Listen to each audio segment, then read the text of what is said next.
Kapatid, bago ka muling sumabak sa hamon ng buhay, hinihiling ko na ibaba mo muna ang lahat ng daladala mo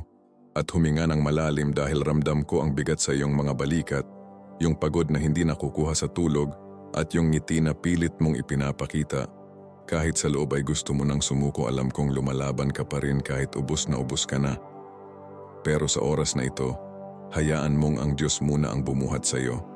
at papalitan niya ang iyong panghihina ng kanyang lakas.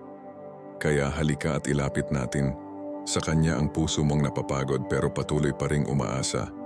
Panginoong Diyos na siyang sandigan ng mga napapagod at pag-asa ng mga nawawalan ng lakas, lumalapit ako sa iyo sa oras na ito nang walang pagbabalat kayo at walang pagpipigil dahil sa iyong harapan ay hindi ko na kailangang magpanggap na matapang ako at hindi ko na kailangang itago ang mga luhang matagal ko nang pinipigil dahil alam kong sa iyo ay ligtas akong maging mahina,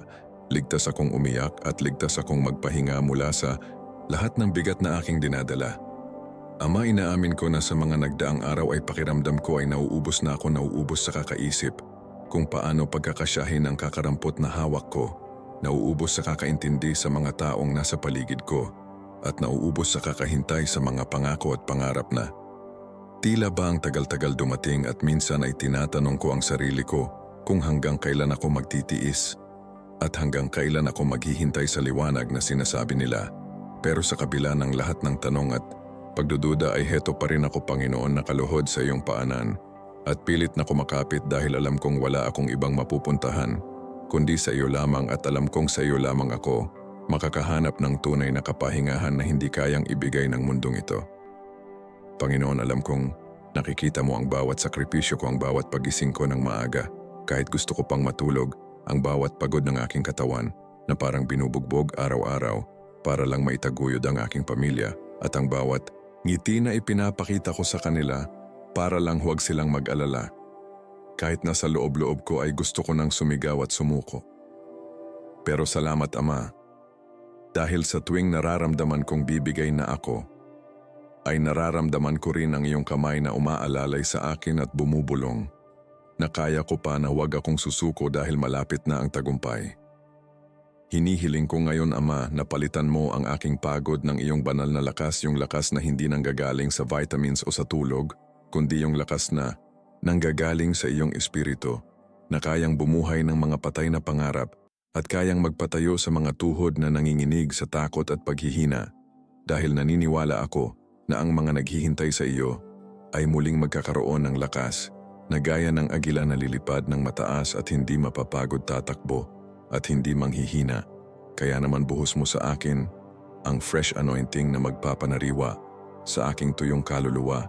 at magbibigay ng sigla sa aking pusong napapagal. Idinudulog ko rin sa iyo ang bigat ng aking kalooban pagdating sa aking mga finances,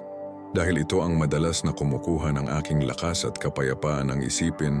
kung saan ako kukuha ng pambayad sa mga utang na hindi matapos-tapos at kung paano ko ibibigay ang pangangailangan ng aking mga mahal sa buhay. Pero ngayong gabi ay ipinapasa ko sa iyo ang pasanin na ito dahil ikaw ang nagmamay-ari ng lahat ng ginto at pilak at ikaw ang aking Jehovah Jireh na hindi nagkukulang. Kaya naniniwala ako na may parating na breakthrough na tatapos sa siklo ng kakulangan sa aking buhay at may mga pintuan ng oportunidad na bubukas para sa akin na magbibigay ng kaginhawaan hindi lang para sa akin kundi para sa buong pamilya ko. Ama, alam kong may mga pagkakataon na parang ang tahimik mo at parang hindi mo naririnig ang aking mga panalangin.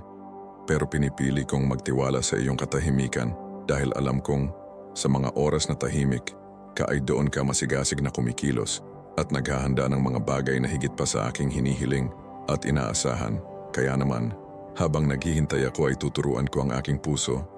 na maging mapagpasalamat at maging tapat sa maliliit na bagay dahil alam kong ang paghihintay ay bahagi ng proseso para ihanda ako sa mas malalaking pagpapala na iyong ibibigay. Ipinapanalangin ko rin ang aking pamilya na siyang inspirasyon ko sa bawat laban na nawa ay huwag silang makaranas ng hirap na nararanasan ko at nawa ay maging maayos ang kanilang kalusugan at pamumuhay. At kung may mga pagkukulang man ako bilang magulang asawa o anak, dahil sa aking pagod ay punuan mo po ito ng iyong pagmamahal at iparamdam mo sa kanila na mahal ko sila at ang lahat ng ginagawa ko ay para sa kanila at hinihiling ko na bigyan mo kami ng pagkakaisa at pagmamahalan na hindi matitinag ng anumang problema o kakulangan. Panginoon, marami akong gustong sabihin, marami akong gustong ireklamo. Pero sa huli ay ang pasasalamat pa rin ang namumutawi sa aking mga labi. Dahil kahit pagod ako, ay buhay pa rin ako, kahit nahihirapan ako, ay may pag-asa pa rin ako, at kahit madilim ang paligid ay may liwanag pa rin akong natatanaw. Dahil nandyan ka at hanggat nandyan ka, ay hinding-hindi ako matatalo ng anumang pagsubok. Kaya naman tinatanggap ko ang iyong kapayapaan na ngayon ay bumabalot sa aking buong pagkatao. Tinatanggal ang tensyon sa aking mga balikat, pinapakalma ang tibok ng aking puso at pinatatahimik ang ingay sa aking isipan. Ngayong gabi ay matutulog ako, hindi lang para magpahinga,